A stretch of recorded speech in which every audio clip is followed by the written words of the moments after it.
Pregame.com. Let's pick one last winner before the NBA All-Star break.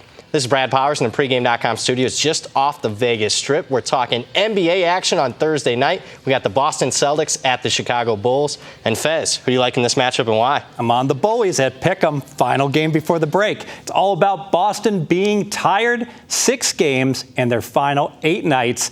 And because of that and having to play a back-to-back, it's a really bad spot for them. Now, the odds makers are no dummies. They're aware of this. They've made an adjustment in this line. Obviously, the Celtics are significantly better than the Bulls, and this line is Pick'em. It probably would be Celtics minus 1.5 without the scheduling spot, but I think the odds makers don't realize just how bad a scheduling spot it is for the Celtics. Now, they have been, most of these games recently been on the road, but they have had a recent home game, but it really wasn't a break for them. In fact, it could have been a negative. Is that correct? That's correct. Let me back up a week here and tell you about the Boston Celtics week. It starts in Sacramento, Central California. They go up to the Pacific Northwest, play in Portland, go to altitude, play in Utah, then to Texas, go ahead and play Dallas. Finally, head home on the red eye. What day did they get home? February 14th. So if you think that was an off day, anyone who's been away for a week from their significant other knows that's a working day to get ready. Then they play their home game February 15th, and now they got to go up to freezing Chicago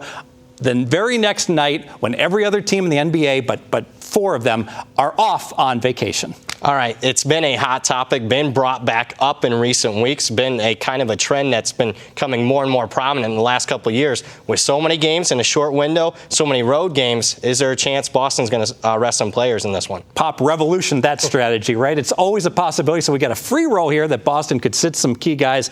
Also, we could get a player revolt. It would be easy for these players to have to play and say, wait a minute, everyone else is on vacation. The NBA schedule maker really stuck it to us. We're not going to bring our A game tonight. All right, your second main handicap. The Bulls are a much better game with Jimmy Butler, who is now back in the lineup. He missed 4 games in February. It really hurt the Bulls' results. They had a recent run where they went 1-3, and they lost 3 games in February here by 28 or more points. Let's use some advanced stats to back up your theory there. And with Butler in the lineup, Chicago per 100 possessions +3. With him out of the lineup, -7. So basically, you do the math. He's a 10-point type of player. And you think with all those blowout losses in February, you got to think that creates some line value here for Chicago. Oh, no question. The odds makers have to look at these results. Specifically, there's one game in Minnesota where they rested everyone. But if you just look at the final score, the Bulls got trashed by an underperforming T-Wolves team by 30, and they're going to make an adjustment down on their power rating. And what I really like here is we're worried about motivation. All these guys have their suitcases packed, and they're heading to Cancun for their break. But the Bulls, off those disappointing losses, they finally got a win. I think that they're going to bring their A game. Very much want to get one more win to make up for that horrible February so far this month. All right, let's bring this one home, make it official. Let's bring it home. Boston might be the most tired team in the NBA. 6 games and 8 nights, 5 of them on the road.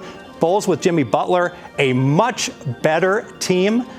Recent poor play without him gives us line value and gives us a very motivated game here in this game. We're on the Bulls. Pick 'em. More videos at pregame.com.